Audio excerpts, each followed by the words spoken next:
Punjabi radio US ਸੁਣ ਰਹੇ ਸਾਰੇ ਸਰੋਤਿਆਂ ਨੂੰ ਬਲਵਿੰਦਰ ਕੌਰ ਵੱਲੋਂ ਪਿਆਰ ਭਰੀ ਸਤਿ ਸ਼੍ਰੀ ਅਕਾਲ। ਸਰੋਤੇ ਪ੍ਰੋਗਰਾਮ ਖਬਰ ਤੇ ਨਜ਼ਰ ਪ੍ਰੋਗਰਾਮ ਵਿੱਚ ਹੋਣਗੇ ਬਲਤੇਜ ਪੰਨੂ ਜੀ ਦੱਸਣਗੇ ਭਾਰਤ ਵਿੱਚ ਪੰਜਾਬ ਦੇ ਵਿੱਚ ਕੀ ਕੁਛ ਵਾਪਰਿਆ। ਖਬਰਾਂ 'ਤੇ ਨਜ਼ਰ ਮਾਰਾਂਗੇ। ਖਬਰਾਂ ਤੋਂ ਪਹਿਲਾਂ ਧੰਨਵਾਦ ਸਾਡੀ ਸਪਾਂਸਰ ਦਾ ਜਿਨ੍ਹਾਂ ਨੇ ਇਸ ਪ੍ਰੋਗਰਾਮ ਨੂੰ ਸਪਾਂਸਰ ਕੀਤਾ, ਸਭ ਤੱਕ ਪਹੁੰਚਾਇਆ।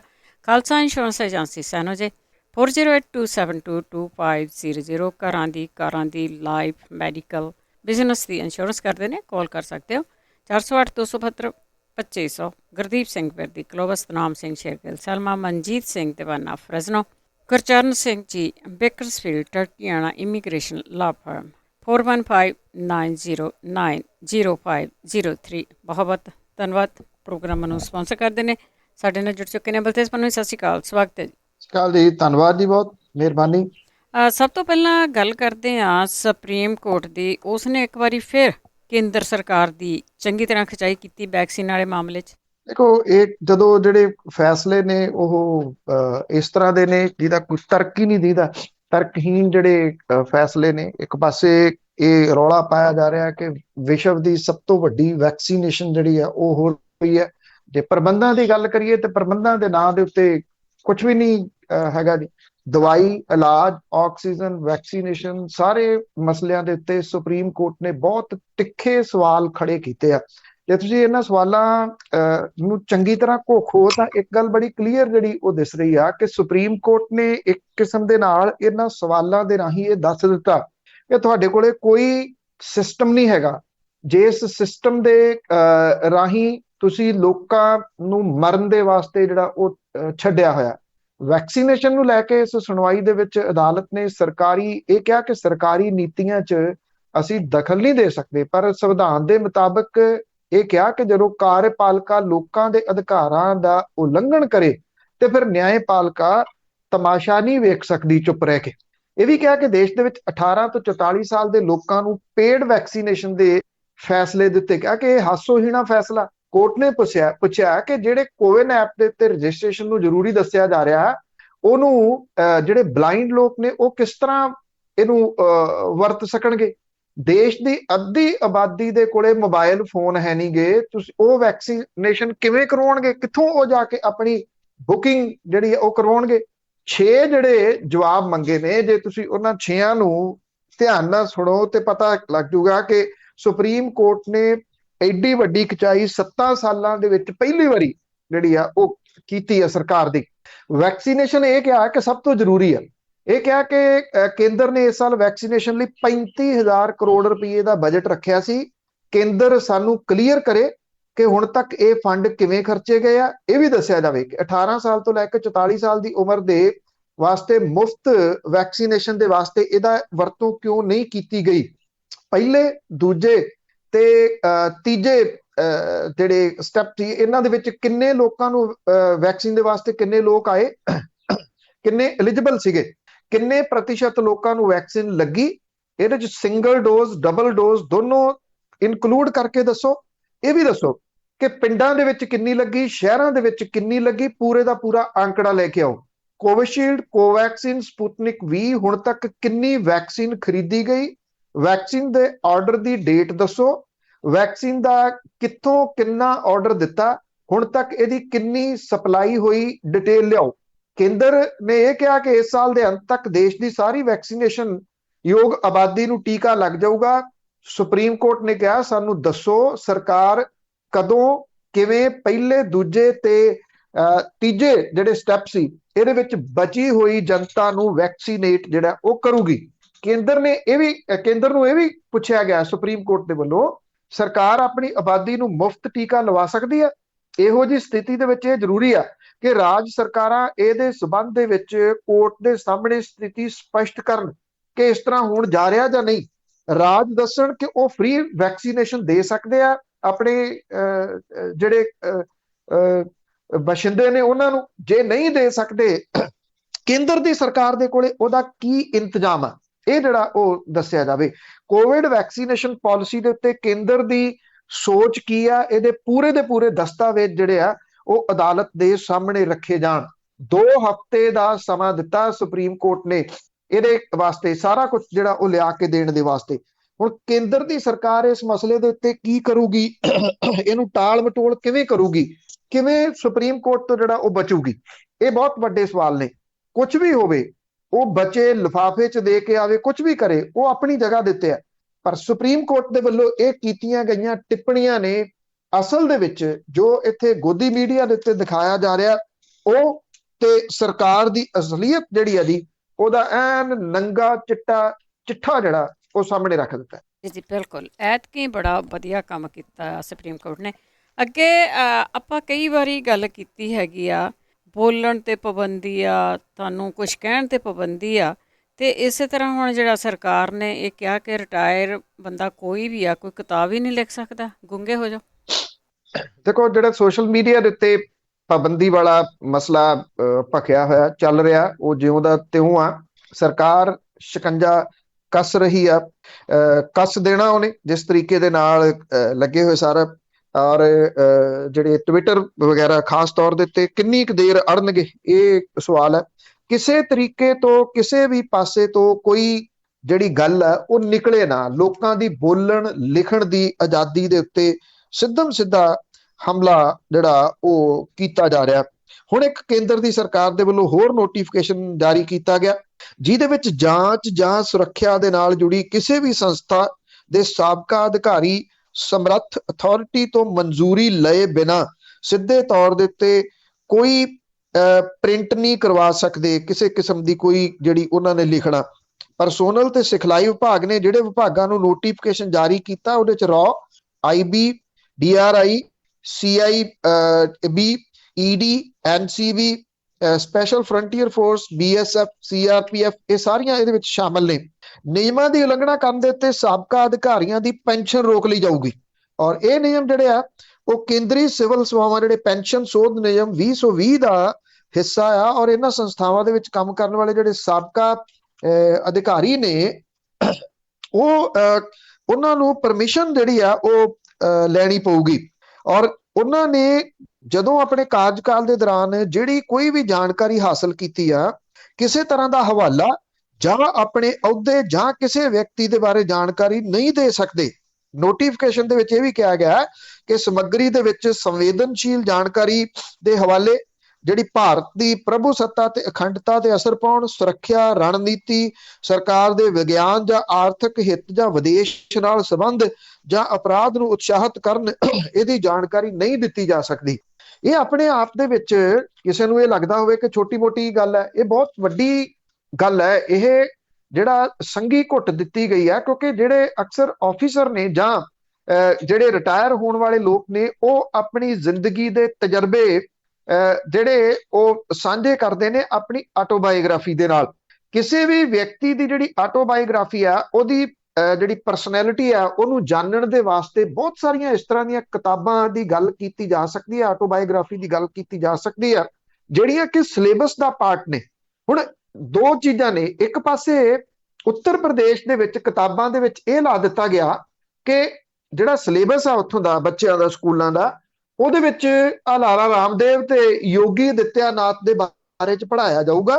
ਤੇ ਦੂਜੇ ਪਾਸੇ ਜਿਹੜੇ ਲੋਕ ਪੜ੍ਹ ਲਿਖ ਕੇ ਹਾਈਲੀ ਐਜੂਕੇਸ਼ਨ ਲੈ ਕੇ ਐਜੂਕੇਟ ਹੋ ਕੇ ਉੱਚ ਅਹੁਦਿਆਂ ਤੇ ਪਹੁੰਚੇ, ਉਹ ਆਪਣਾ ਤਜਰਬਾ ਸਾਂਝਾ ਨਹੀਂ ਕਰ ਸਕਣਗੇ। ਜੀ ਅੱਗੇ ਗੱਲ ਕਰਦੇ ਆ ਕੈਪਟਨ ਅਮਰਿੰਦਰ ਸਿੰਘ ਦੀ। ਲੱਗਦਾ ਕਿ ਮੁਸ਼ਕਲਾਂ ਬਹੁਤੀਆਂ ਹੀ ਵੱਧ ਚੁੱਕੀਆਂ ਆ, ਅੱਜ ਪੇਸ਼ੀ ਹੋਊਗੀ। ਬਿਲਕੁਲ ਜੀ, ਮੁਸ਼ਕਲਾਂ ਤਾਂ ਜਿਹੜੀਆਂ ਉਹ ਵੱਧ ਰਹੀਆਂ ਨੇ। ਅਜੇ ਵੀ ਜਿੰਨੀਆਂ ਕੁ ਪਤਾ ਇਹ ਲੱਗ ਰਿਹਾ ਕਿ ਜਿਹੜੇ ਐਕਟਿਵ ਹੋਏ ਆ ਉਹਦੇ ਵਿੱਚ ਇਹਦੇ ਸਲਾਹਕਾਰ, ਕੈਪਟਨ ਹੋਰਾਂ ਦੇ ਜਿਹੜੇ ਸਲਾਹਕਾਰ ਨੇ ਉਹ ਐਕਟਿਵ ਹੋਏ ਆ ਕੱਲ ਪਰਸੋਂ ਦੇ। ਜਿਹੜੇ ਸਲਾਹਕਾਰ ਨੇ ਉਹਦੇ ਵਿੱਚੋਂ ਖਾਸ ਤੌਰ ਦੇ ਉੱਤੇ ਭਰਤਿੰਦਰ ਚਹਿਲ ਵਿਧਾਇਕਾਂ ਨੂੰ ਤੇ ਮੰਤਰੀਆਂ ਨੂੰ ਫੋਨ ਕਰ ਰਹੇ ਆ। ਕੈਪਟਨ ਅਮਰਿੰਦਰ ਸਿੰਘ ਫੋਨ ਨਹੀਂ ਕਰ ਰਹੇ। ਕੀ ਕਾਰਨ ਹੈ ਉਹ ਫੋਨ ਨਹੀਂ ਕਰ ਰਹੇ? ਇਹ ਕਈ ਕਿਸਮ ਦੇ ਜਿਹੜੇ ਉਹ ਸਵਾਲ ਖੜੇ ਹੋ ਰਹੇ ਆ। ਇਹ ਵੀ ਕਿਹਾ ਜਾ ਰਿਹਾ ਜਿਹੜੇ ਵਿਧਾਇਕ ਮੰਤਰੀ ਕਰਪਸ਼ਨ ਦੇ ਵਿੱਚ ਸ਼ਾਮਲ ਰਹੇ ਆ ਜਾਂ ਉਹ ਕੀ ਕੁਝ ਕਰਦੇ ਰਹੇ ਆ, ਉਹਦੀਆਂ ਫਾਈਲਾਂ ਵੱਡੇ ਪੱਧਰ ਦੇ ਉੱਤੇ ਤਿਆਰ ਕੀਤੀਆਂ ਗਈਆਂ, ਕਰਵਾ ਲਈਆਂ ਗਈਆਂ। ਅੱਜ ਕੈਪਟਨ ਅਮਰਿੰਦਰ ਸਿੰਘ ਹੁਰੀ ਪੇਸ਼ ਹੋ ਸਕਦੇ ਆ ਕਮੇਟੀ ਦੇ ਸਾਹਮਣੇ।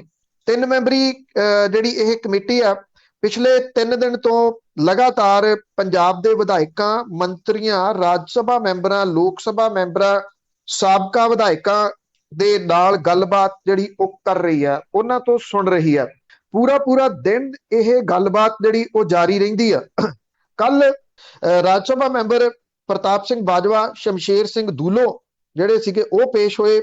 ਲੋਕ ਸਭਾ ਮੈਂਬਰ ਪ੍ਰਨੀਤ ਕੌਰ ਪਟਿਆਲੇ ਤੋਂ ਲੋਕ ਸਭਾ ਮੈਂਬਰ ਨੇ, ਉਹ ਪੇਸ਼ ਹੋਏ। ਉਹਨਾਂ ਨੇ ਤਾਂ ਬੋਲਣਾ ਹੀ ਸੀ, ਉਹ ਹੱਕ 'ਚ ਹੀ ਬੋਲੇ।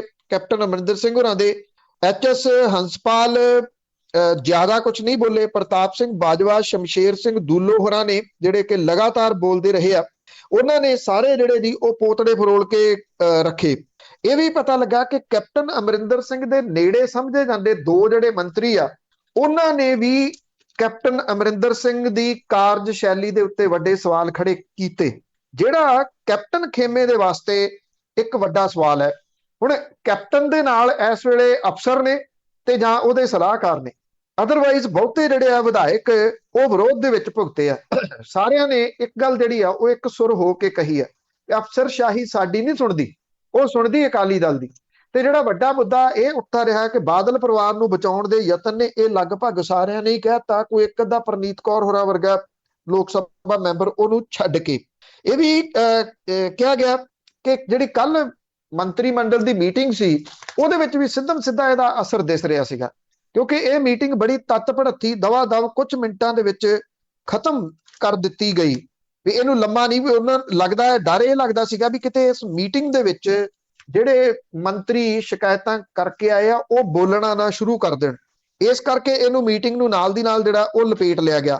ਅੱਜ ਬਹੁਤੀਆਂ ਨਿਗਾਹਾਂ ਜਿਹੜੀਆਂ ਉਹ ਕੈਪਟਨ ਅਮਰਿੰਦਰ ਸਿੰਘ ਹੋਰਾਂ ਦੇ ਉੱਤੇ ਕਮੇਟੀ ਸਾਹਮਣੇ ਪੇਸ਼ ਹੋਣ ਦੇ ਉੱਤੇ ਲੱਗੀਆਂ ਰਹਿਣਗੀਆਂ, ਤੇ ਦੂਜਾ ਜਿਹੜੀਆਂ ਫਾਈਲਾਂ ਲੈ ਕੇ ਜਾਣਗੇ ਉਹ ਮੰਤਰੀਆਂ ਦੀਆਂ ਤੇ ਵਿਧਾਇਕਾਂ ਦੀਆਂ। ਜੇ ਇਹ ਕਰਪਸ਼ਨ ਦੀਆਂ ਫਾਈਲਾਂ ਕਪਤਾਨ ਸਾਹਿਬ ਲਿਜਾਂਦੇ ਆ, ਸਵਾਲ ਤਾਂ ਕਪਤਾਨ ਸਾਹਿਬ ਤੇ ਵੀ ਉੱਠੂਗਾ ਨਾ, ਵੀ ਤੁਸੀਂ 4.5 ਸਾਲ ਤੋਂ ਕੀ ਵੇਖ ਰਹੇ ਹੋ ਵੀ ਜਿੰਨਾ ਇਹ ਲੁੱਟ ਸਕਦੇ ਆ ਲੁੱਟ ਲੈਣ। ਔਰ ਜੇ ਤੁਹਾਨੂੰ ਇਹਨਾਂ ਫਾਈਲਾਂ ਦਾ ਪਤਾ, ਇਹਨਾਂ ਦੀ ਕਰਪਸ਼ਨ ਦਾ ਪਤਾ, ਤੇ ਫਿਰ ਇਹਨੂੰ ਨੱਥ ਪਾਉਣ ਦੇ ਵਾਸਤੇ, ਇਹਨੂੰ ਰੋਕਣ ਦੇ ਵਾਸਤੇ ਤੁਸੀਂ ਕੋਈ ਯਤਨ ਕਿਉਂ ਨਾ ਕੀਤਾ? ਇਸ ਕਰਕੇ ਨਾ ਕੀਤਾ ਵੀ ਇਹ ਕਾਣੇ ਰਹਿਣਗੇ, ਮੇਰੇ ਸਾਹਮਣੇ ਬੋਲਣਗੇ ਨਹੀਂ, ਜਦੋਂ ਬੋਲਣਗੇ ਉਦੋਂ ਇਹ ਫਾਈਲਾਂ ਕੱਢ ਲਈਆਂ ਜਾਣਗੀਆਂ। ਬਿਲਕੁਲ ਜੀ, ਪਹਿਲਾਂ ਤਾਂ ਰਲ ਮਿਲ ਕੇ ਚੱਲਦਾ ਸਾਰਾ ਕੁਝ। ਅੱਗੇ ਹਰਿਆਣੇ ਦੇ ਵਿੱਚ ਗੱਲ ਕਰੀਏ ਕਿ ਕਿਸਾਨ ਤੇ ਸਰਕਾਰ ਆਮੋ ਸਾਹਮਣੇ, ਇੱਕ ਉਹ ਜਿਹੜਾ JJP ਦਾ ਵਿਧਾਇਕ ਸੀ, ਉਹਦਾ ਗਾਲਾਂ ਵਾਲਾ ਮਾਮਲਾ ਵਧਿਆ। ਐਕਚੁਅਲੀ ਉਹਦੀ ਜਿਹੜੀ ਵੀਡੀਓ ਆ ਜੀ, ਉਹਨੇ ਜ਼ਿਆਦਾ ਕੰਮ ਖਰਾਬ ਕੀਤਾ, ਉਹ ਪ੍ਰਵੋਕ ਹੋ ਗਿਆ। ਦੂਜਾ ਇਹ ਭਾਜਪਾ ਤੇ ਜਜਪਾ ਦੇ ਜਿਹੜੇ ਆਗੂ ਨੇ, ਕਿਉਂਕਿ ਜਿਹੜੇ ਰਾਜਨੀਤਿਕ ਲੋਕ ਨੇ ਨਾ, ਇਹ ਫੀਤਾ ਕੱਟਣ ਤੋਂ ਤਾਂ ਹਟ ਨਹੀਂ ਸਕਦੇ, ਵੀ ਕਿਤੇ ਨਾ ਕਿਤੇ ਫੀਤਾ ਕੱਟਣ ਲਈ ਇਹਨਾਂ ਨੂੰ ਜਗ੍ਹਾ ਚਾਹੀਦੀ ਆ, ਜਾਂ ਤਾਂ ਇਹਨਾਂ ਨੂੰ ਫੀਤੇ ਇਹੋ ਜਿਹੇ ਸਮੇਂ ਦੇ ਵਿੱਚ ਘਰੇ ਹੀ ਲਵਾ ਦਿੱਤੇ ਜਾਣ ਵੀ ਉੱਥੇ 2-4 ਕੱਟ ਲਏ ਤੇ ਉਹਨਾਂ ਦੀ ਜਿਹੜੀ ਭੁੱਖ ਆ ਪੂਰੀ ਹੋ ਜਾਏ। ਇੱਕ ਇਹ ਆ ਕਿ ਇਹਨਾਂ ਨੂੰ ਤੁਸੀਂ ਕਹ ਲਓ ਕਿ ਜਿਵੇਂ ਟਾਰਗੇਟ ਮਿਲਦਾ ਕਿ ਬਾਹਰ ਨਿਕਲੋ, ਮੀਟਿੰਗਾਂ ਦੇ ਵਿੱਚ ਹਿੱਸਾ ਲਓ ਤੇ ਉਹ ਫੋਟੋਆਂ ਜਿਹੜੀਆਂ ਨੇ ਫਿਰ ਜਨਤਕ ਕਰੋ, ਤਾਂ ਕਿ ਕਿਸਾਨਾਂ ਨੂੰ ਚੁੰਡੀ ਵੱਢੀ ਜਾ ਸਕੇ, ਇਹ ਕਿਹਾ ਜਾ ਸਕੇ ਕੀ ਕਰ ਲਿਆ ਤੁਸੀਂ ਸਾਡਾ। ਇਹ ਉੱਥੋਂ ਨਿਕਲੇ ਹੋਏ ਸਾਰਾ ਕੁਛ ਹੈ। ਨਹੀਂ ਤਾਂ ਅਦਰਵਾਈਜ਼ ਜਨਨਾਇਕ ਜਨਤਾ ਪਾਰਟੀ ਦੇ ਵਿਧਾਇਕਾਂ ਨੂੰ ਕਿਤੇ ਪਤਾ ਨਹੀਂ ਉਹਨਾਂ ਦਾ ਸਮਾਜਿਕ ਬਾਈਕਾਟ ਜਿਹੜਾ ਉਹ ਕਿਸਾਨਾਂ ਨੇ ਕੀਤਾ ਹੋਇਆ। ਭਾਰਤੀ ਜਨਤਾ ਪਾਰਟੀ ਤਾਂ ਇਹ ਠੀਕ ਹੈ ਕਿ ਉਹ ਕਿਸਾਨ ਵਿਰੋਧੀ ਹੈਗੀ ਆ, ਉਹਨੇ ਤਾਂ ਜਾਟ ਤੇ ਨਾਨ ਜਾਟ ਜਿਹੜੇ ਸੀਗਾ ਉਹ ਵੋਟਾਂ ਵੰਡ ਕੇ ਇਹਦੇ ਜਿੱਤ ਉੱਥੇ ਹਾਸਲ ਕੀਤੀ। ਜਨਨਾਇਕ ਜਨਤਾ ਪਾਰਟੀ ਤਾਂ ਨਰੋਲ ਜਾਟਾਂ ਦੀਆਂ ਵੋਟਾਂ ਦੇ ਉੱਤੇ ਖੜੀ ਹੋਈ ਤੇ 10 ਵਿਧਾਇਕ ਜਿਤਾਉਣ ਵਾਲੀ ਪਾਰਟੀ ਹੈ। ਨਰੋਲ ਕਿਸਾਨਾਂ ਦੀਆਂ ਵੋਟਾਂ ਦੇ ਉੱਤੇ ਬਣੀ ਹੋਈ ਪਾਰਟੀ ਆ, ਉਹ ਕਿਸਾਨਾਂ ਦੇ ਵਿਰੋਧ ਦੇ ਵਿੱਚ ਖੜੀ ਹੋ ਗਈ। ਔਰ ਜਿਹੜਾ ਇਹਨਾਂ ਦਾ ਇੱਕ MLA ਸੀਗਾ, ਉਹਨੇ ਜਦੋਂ ਗਾਲਾਂ ਕੱਢ ਦਿੱਤੀਆਂ ਕਿਸਾਨਾਂ ਨੂੰ, ਤੇ ਇਹ ਮਾਮਲਾ ਹੁਣ ਬਹੁਤ ਵੱਧ ਗਿਆ ਹੋਇਆ। ਟੋਹਾਣਾ ਦੇ ਵਿੱਚ ਇਹ ਪ੍ਰਦਰਸ਼ਨ ਕਿਸਾਨਾਂ ਨੇ ਵੱਡਾ ਕੀਤਾ। ਜਿਹੜੇ ਗੁਰਨਾਮ ਸਿੰਘ ਚੜੂਨੀ ਨੇ, ਹਰਿਆਣੇ ਤੋਂ ਕਿਸਾਨ ਆਗੂ, ਉਹਨਾਂ ਨੇ 7 ਤਰੀਕ ਤੱਕ ਦਾ ਸਮਾਂ ਦਿੱਤਾ। ਇਹ ਕਿਹਾ 7 ਤਰੀਕ ਤੱਕ ਇਹ MLA ਜਿਹੜਾ ਮਾਫੀ ਮੰਗ ਲਵੇ ਕਿਸਾਨਾਂ ਤੋਂ, ਉਹਦੇ ਉੱਤੇ ਮਾਮਲਾ ਦਰਜ ਕੀਤਾ ਜਾਵੇ, ਨਹੀਂ ਤਾਂ 7 ਤਰੀਕ ਨੂੰ ਜਿਹੜਾ ਉਹ ਸਾਰੇ ਥਾਣਿਆਂ ਦਾ ਘਿਰਾਓ ਕੀਤਾ ਜਾਊਗਾ ਕਿਸਾਨਾਂ ਦੇ ਵੱਲੋਂ। ਉਧਰ ਜਿਹੜੇ ਇੱਕ ਇਹਨਾਂ ਦੇ ਹੋਰ ਹਰਿਆਣੇ ਦੇ ਬੜਬੋਲੇ ਨੇਤਾ ਨੇ ਭਾਜਪਾ ਦੇ, ਇਸ ਵੇਲੇ ਉਹ ਗ੍ਰਹਿ ਮੰਤਰਾਲਾ ਹੈ ਉਹਨਾਂ ਦੇ ਕੋਲੇ, ਅਨਿਲ ਵਿਜ, ਉਹਨੇ ਇਹ ਕਹਿਤਾ ਕਿ ਇਸ ਤਰ੍ਹਾਂ ਦਾ ਜਿਹੜਾ ਵਿਰੋਧ ਆ ਉਹਨੂੰ ਬਰਦਾਸ਼ਤ ਨਹੀਂ ਕੀਤਾ ਜਾਊਗਾ। ਸਿੱਧੀ ਚੇਤਾਵਨੀ ਦੇਤੀ ਕਿ ਕਿਸਾਨ ਆਪਣੇ ਦਾਇਰੇ 'ਚ ਰਹਿ ਕੇ ਪ੍ਰਦਰਸ਼ਨ ਕਰਨ। ਇਹ ਕਿਹਾ ਕਿ ਜੇ ਇਹ ਕਿਸਾਨਾਂ ਦੇ ਪ੍ਰਦਰਸ਼ਨ ਕਰਨਾ, ਤਾਂ ਉਹ ਜਿੱਥੇ ਪ੍ਰੋਗਰਾਮ ਹੋ ਰਿਹਾ ਭਾਰਤੀ ਜਨਤਾ ਪਾਰਟੀ ਦਾ ਜਾਂ ਜੇਜੇਪੀ ਦਾ, ਉਹ ਸਮਾਗਮਾਂ ਤੋਂ 200 ਮੀਟਰ ਦੂਰ ਰਹਿਣ। ਜੇ ਇਦਾਂ ਦਾ ਪ੍ਰਦਰਸ਼ਨ ਹੋਇਆ ਤੇ ਪੁਲਿਸ ਆਪਣੀ ਕਾਰਵਾਈ ਕਰੂਗੀ। ਉਹਨੇ ਬਲਦੀ ਦੇ ਉੱਤੇ ਹੋਰ ਤੇਲ ਜਿਹੜਾ ਉਹ ਅਨਿਲ ਵਿਜ ਨੇ ਪਾ ਦਿੱਤਾ ਇੱਕ ਕਿਸਮ ਦੇ ਨਾਲ। ਹੁਣ ਗੁਰਨਾਮ ਸਿੰਘ ਚਡੂਨੀ ਹੋਰਾਂ ਨੇ 7 ਤਰੀਕ ਤੱਕ ਦਾ ਸਮਾਂ ਦਿੱਤਾ। ਕਿਸਾਨਾਂ ਦੇ ਵਿੱਚ ਵੱਡਾ ਰੋਹ ਆ ਹਰਿਆਣੇ ਦੇ ਵਿੱਚ ਕਿ ਜਦੋਂ ਉਹਨਾਂ ਨੇ ਸਮਾਗਮ ਰੋਕੇ ਆ, ਇਹ ਸਮਾਗਮ ਕਰਦੇ ਕਿਉਂ ਆ?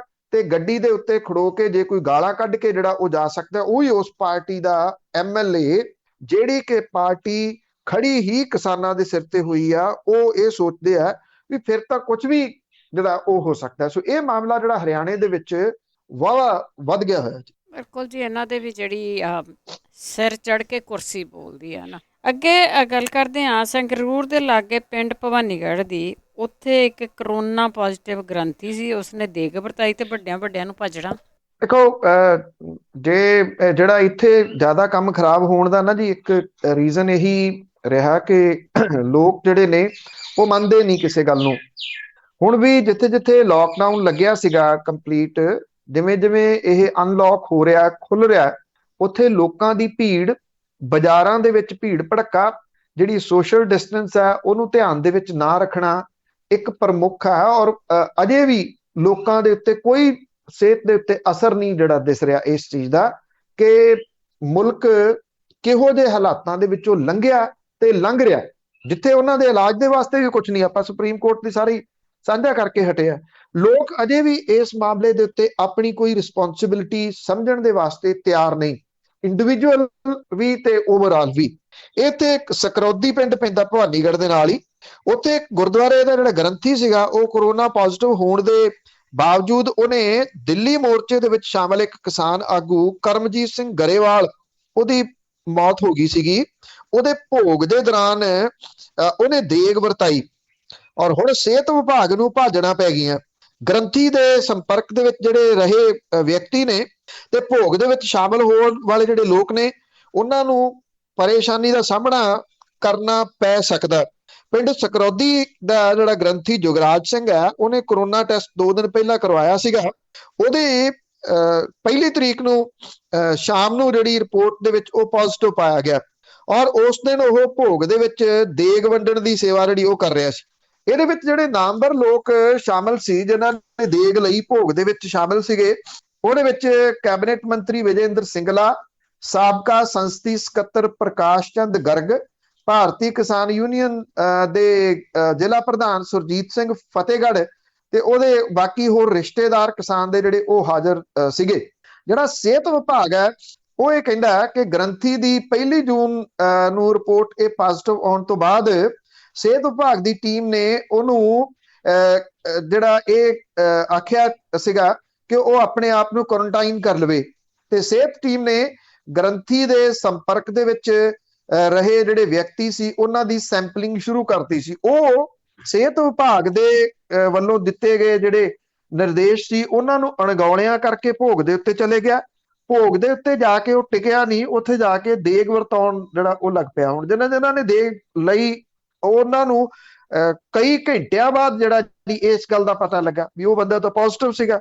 ਹੁਣ ਜਿਹੜਾ ਉਹ ਭੱਜੇ ਫਿਰਦੇ ਨੇ, ਗੱਲ ਇਹ ਹੈ ਕਿ ਉਹਦੀ ਗ੍ਰੰਥੀ ਦੀ ਹੈ ਉੱਥੇ ਕਿ ਇੰਡੀਵਿਜੂਅਲ ਉਹਦੀ ਰਿਸਪੌਂਸਿਬਿਲਿਟੀ ਕੁਝ ਬਣਦੀ ਸੀ। ਜੇ ਉਹਨੇ ਉਹਦੀ ਰਿਪੋਰਟ ਪੋਜ਼ਿਟਿਵ ਆਈ ਆ, ਉਹਨੂੰ ਸਿਹਤ ਵਿਭਾਗ ਨੇ ਇਹ ਕਿਹਾ ਕਿ ਉਹ ਆਪਣੇ ਆਪ ਨੂੰ ਕੁਆਰੰਟਾਈਨ ਕਰੇ, ਉਹ ਭੀੜ ਦੇ ਵਿੱਚ ਗਿਆ। ਆਹੀ ਜਿਹੜੀਆਂ ਜੀ ਸਮੱਸਿਆਵਾਂ ਨੇ ਜਿਹੜੀਆਂ ਐਕਚੁਅਲੀ ਇੱਥੇ ਸਭ ਤੋਂ ਵੱਡੀ ਮੁਸ਼ਕਲ ਜਿਹੜੀ ਉਹ ਬਣ ਰਹੀਆਂ ਨੇ। ਟਿਕਾ ਨਹੀਂ ਨਾ ਉਹਦਾ ਕੁਛ ਦਿਨਾਂ ਦੇ ਲਈ। ਅੱਗੇ ਗੱਲ ਕਰਦੇ ਹਾਂ ਬਾਦਲ ਪਿੰਡ ਦੇ ਵਿੱਚੋਂ ਇੱਕ ਸ਼ਰਾਬ ਦੀ ਫੈਕਟਰੀ ਫੜੀ ਗਈ ਸੀ, ਉਸ ਮਾਮਲੇ ਨੂੰ ਵੀ ਦਬਾਉਣ ਦੇ ਯਤਨ ਜ਼ੋਰਾਂ ਤੇ ਆ। ਦੇਖੋ ਯਤਨ ਤਾਂ ਸਾਰੀਆਂ ਫੈਕਟਰੀਆਂ ਨੂੰ ਦਬਾਉਣ ਦੇ ਜ਼ੋਰਾਂ ਦੇ ਉੱਤੇ ਆ।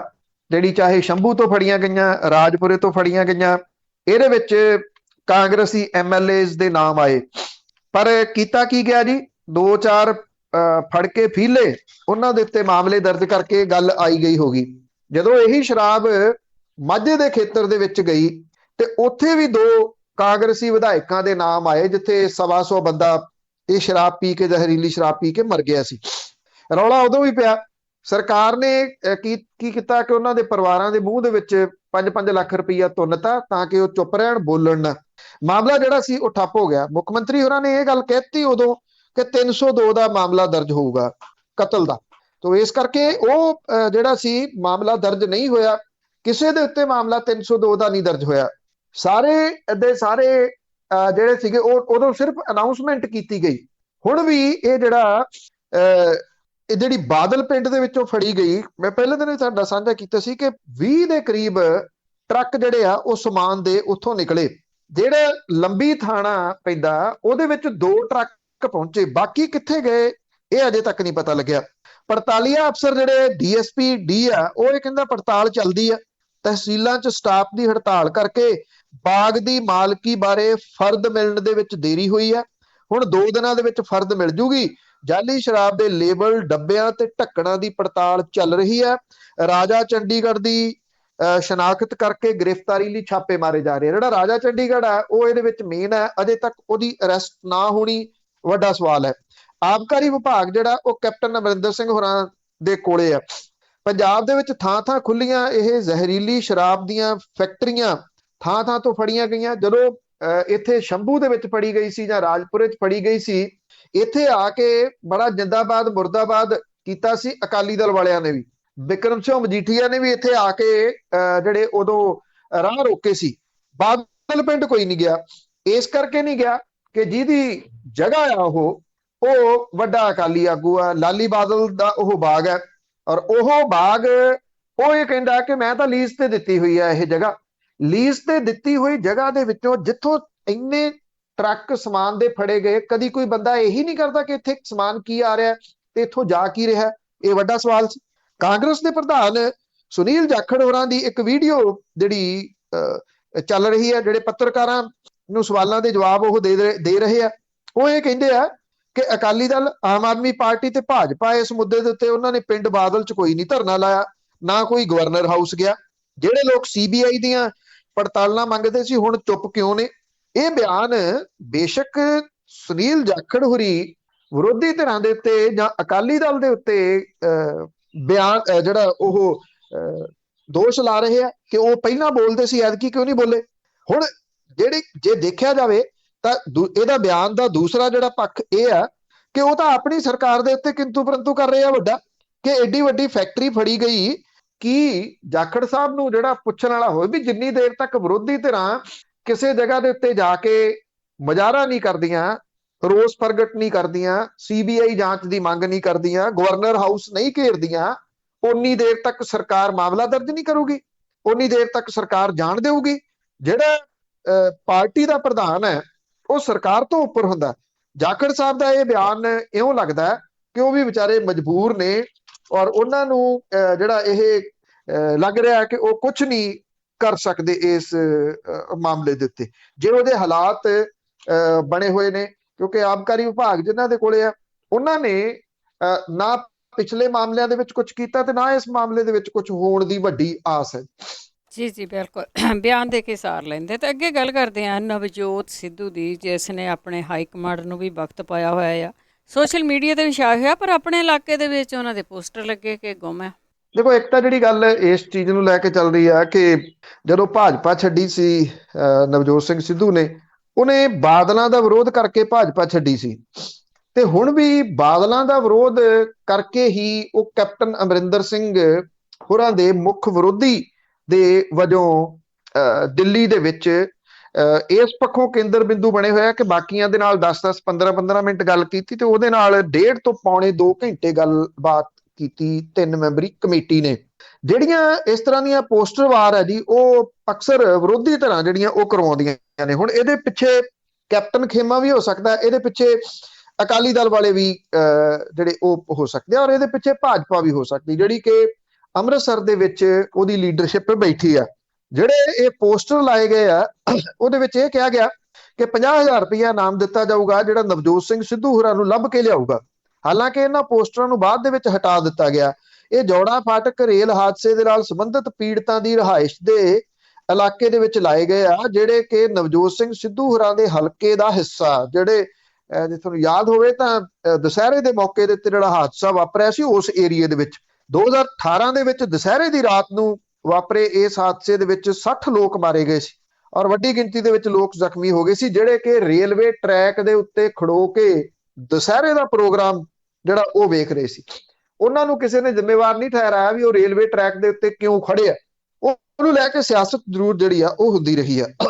ਇਹ ਪੋਸਟਰ ਲਾਉਣ ਵਾਲੀ ਜਿਹੜੀ ਜਥੇਬੰਦੀ ਆ ਉਹ ਕੋਈ ਬਾਬਾ ਦੀਪ ਸਿੰਘ ਸੇਵਾ ਸੁਸਾਇਟੀ ਕਹੀ ਜਾ ਰਹੀ ਆ। ਉਹ ਇਹ ਕਹਿੰਦੇ ਆ ਕਿ ਇਸ ਇਲਾਕੇ ਦੇ ਵਿੱਚ ਅਸੀਂ ਪੋਸਟਰ 150 ਦੇ ਕਰੀਬ ਲਾਇਆ, ਜਿਹਨੂੰ ਸਿੱਧੂ ਸਮਰਥਕਾਂ ਨੇ ਬਾਅਦ ਦੇ ਵਿੱਚ ਲਾ ਦਿੱਤਾ। ਉਹ ਕਹਿੰਦੇ ਕਿ ਕਾਂਗਰਸੀ ਵਿਧਾਇਕ ਲੰਮੇ ਸਮੇਂ ਤੋਂ ਆਪਣੇ ਹਲਕੇ ਤੋਂ ਗੈਰ ਹਾਜ਼ਰ ਆ, ਜਿਹਦੇ ਕਰਕੇ ਹਲਕੇ ਦਾ ਜਿਹੜਾ ਉਹ ਮਾੜਾ ਹਾਲ ਹੈ ਤੇ ਕਰੋਨਾ ਦੇ ਮਾੜੇ ਦੌਰ ਦੇ ਵਿੱਚ ਲੋਕਾਂ ਨੂੰ ਆਪਣੇ ਨੁਮਾਇੰਦੇ ਦੀ ਲੋੜ ਹੈ, ਪਰ ਉਹ ਗੈਰ ਹਾਜ਼ਰ ਹੈ। ਸਵਾਲ ਜਿਹੜਾ ਸਭ ਤੋਂ ਵੱਡਾ ਇਹ ਆ ਕਿ ਕੀ ਬਾਕੀ ਵਿਧਾਇਕ ਜਿਹੜੇ ਨੇ ਉਹ ਹਲਕਿਆਂ 'ਚ ਹਾਜ਼ਰ ਨੇ, ਔਰ ਉਹਨਾਂ ਨੇ ਸਾਰੀਆਂ ਪਾਰਟੀਆਂ ਦੇ ਉਹਨਾਂ ਨੇ ਕੀ ਆਪਣੇ ਹਲਕੇ ਦੇ ਜਿਹੜੇ ਲੋਕ ਨੇ, ਵਸਨੀਕ ਨੇ, ਉਹਨਾਂ ਦੀ ਬਾਂਹ ਫੜੀ ਆ ਇਸ ਕਰੋਨਾ ਵਾਇਰਸ ਦੇ ਵਿੱਚ? ਕੋਈ ਵੀ ਨਹੀਂ ਲੱਭਿਆ। ਇੱਥੇ ਤਾਂ ਮੰਤਰੀ ਨਹੀਂ ਲੱਭ ਰਹੇ, ਨਾ ਮੁੱਖ ਮੰਤਰੀ ਲੱਭ ਰਹੇ। ਇੱਕ ਵਿਧਾਇਕ ਦੇ ਜਿਹੜੇ ਪੋਸਟਰ ਨੇ ਉਹ ਬਿਨਾਂ ਕਿਸੇ ਸ਼ੱਕ ਦੇ ਇਉਂ ਲੱਗ ਰਿਹਾ ਕਿ ਇਹ ਇੱਕ ਸਿਆਸੀ ਜਿਹੜੀਆਂ ਕਲਾਬਾਜ਼ੀਆਂ ਨੇ ਉਹਦਾ ਹੀ ਪਾਰਟ ਹੈ। ਜੀ ਜੀ। ਤੇ ਅਖੀਰ ਦੇ ਵਿੱਚ ਗੱਲ ਕਰਦੇ ਹਾਂ ਕਾਂਗਰਸੀ ਵਿਧਾਇਕ ਦੇ ਕੁਝ ਕੁ ਵਿਧਾਇਕਾਂ ਦੇ ਪਰਿਵਾਰਾਂ ਦਾ ਜਿਹੜਾ ਮਾਮਲਾ ਆ ਕਿ ਉਹਨਾਂ ਨੂੰ ਨੌਕਰੀਆਂ ਦਿੱਤੀਆਂ ਜਾਣਗੀਆਂ, ਉਹਦੀ ਕੀ ਅਪਡੇਟ ਆ? ਐਕਚੁਅਲੀ ਜੀ ਇਹ ਮਾਮਲਾ ਪੂਰਾ ਭਖਿਆ ਹੋਇਆ। ਇਹਦੇ ਵਿੱਚ ਦੋ ਜਿਹੜੇ ਵਿਧਾਇਕ ਨੇ, ਫਤਿਹ ਜੰਗ ਸਿੰਘ ਬਾਜਵਾ ਤੇ ਰਕੇਸ਼ ਪਾਂਡੇ, ਇਹਨਾਂ ਦੇ ਦੋ ਮੁੰਡਿਆਂ ਨੂੰ ਨੌਕਰੀਆਂ ਦਿੱਤੀਆਂ ਜਾਣੀਆਂ ਸੀ। ਫਤਿਹ ਜੰਗ ਸਿੰਘ ਬਾਜਵਾ ਦੇ ਮੁੰਡੇ ਨੂੰ ਡੀਐਸਪੀ ਭਰਤੀ ਕੀਤਾ ਜਾਣਾ ਸੀ ਤੇ ਰਕੇਸ਼ ਪਾਂਡੇ ਦੇ ਮੁੰਡੇ ਨੂੰ ਤਹਿਸੀਲਦਾਰ ਲਾਇਆ ਜਾਣਾ ਸੀ। ਕਿਹਾ ਕੀ ਜਾ ਰਿਹਾ ਕਿ ਇਹਨਾਂ ਦੋਨਾਂ ਦੇ ਜਿਹੜੇ ਪਰਿਵਾਰਾਂ ਦੇ ਜੀ ਨੇ ਉਹਨਾਂ ਨੂੰ ਪੰਜਾਬ ਦੇ ਵਿੱਚ ਮਾੜੇ ਦਿਨਾਂ ਦੇ ਦੌਰਾਨ ਕਤਲ ਕਰ ਦਿੱਤਾ ਗਿਆ ਸੀਗਾ। ਇਸੇ ਤਰ੍ਹਾਂ ਦਾ ਜਿਹੜਾ ਬਣਾਇਆ ਗਈ ਸੀਗੀ ਕਹਾਣੀ ਜਦੋਂ ਪੰਜਾਬ ਦੇ ਸਾਬਕਾ ਮੁੱਖ ਮੰਤਰੀ ਬੇਅੰਤ ਸਿੰਘ ਦੇ ਪੋਤੇ ਨੂੰ ਡੀਐਸਪੀ ਲਾਇਆ ਗਿਆ ਸੀ, ਉਦੋਂ ਵੀ ਇਹੀ ਜਿਹੜਾ ਉਹ ਕਿਹਾ ਗਿਆ ਸੀ। ਹੁਣ ਸਵਾਲ ਇਹ ਆ ਕਿ ਇਹ ਲੋਕ ਕਿੰਨਾ ਕੁ ਲਾਹਾ ਇਹਨਾਂ ਚੀਜ਼ਾਂ ਦਾ ਲੈਣਾ ਚਾਹੁੰਦੇ ਆ। ਮੌਤ ਮਾੜੀ ਹੈ, ਕਿਸੇ ਦੇ ਘਰ ਦੇ ਵਿੱਚ ਕਤਲ ਹੋਇਆ, ਉਸ ਕਤਲ ਨੂੰ ਸਰਾਹਿਆ ਨਹੀਂ ਜਾ ਸਕਦਾ। ਵਿਧਾਇਕੀ ਦੇ ਤੱਕ ਨਹੀਂ ਇਹ ਪਹੁੰਚੇ। ਕਈ ਅੱਗੋਂ ਜਿਹੜੀਆਂ ਇਹਨਾਂ ਨੇ ਇਹਦੇ ਲਾਹੇ ਲੈ ਲਏ ਨੇ, ਇੰਨੇ ਸਾਲ ਹੋ ਗਏ, ਕਿੰਨੀਆਂ ਪੀੜ੍ਹੀਆਂ ਤੱਕ ਇਹਨਾਂ ਨੂੰ ਦਿੱਤਾ ਜਾਊਗਾ, ਇਹ ਸਵਾਲ ਹੈ। ਇੱਥੇ ਤਕਰੀਬਨ 2 ਮਹੀਨੇ ਹੋ ਚੱਲੇ ਦੋ ਜਣਿਆਂ ਨੂੰ ਟੈਂਕੀ ਤੇ ਚੜਿਆ ਨੂੰ, ਪਟਿਆਲੇ ਦੇ ਵਿੱਚ ਬੁਰੇ ਹਾਲ, ਝੱਖੜਾਂ ਦੇ ਵਿੱਚ, ਮੀਂਹਾਂ ਦੇ ਵਿੱਚ ਉਹ ਟੈਂਕੀ ਦੇ ਉੱਤੇ ਚੜੇ ਨੇ।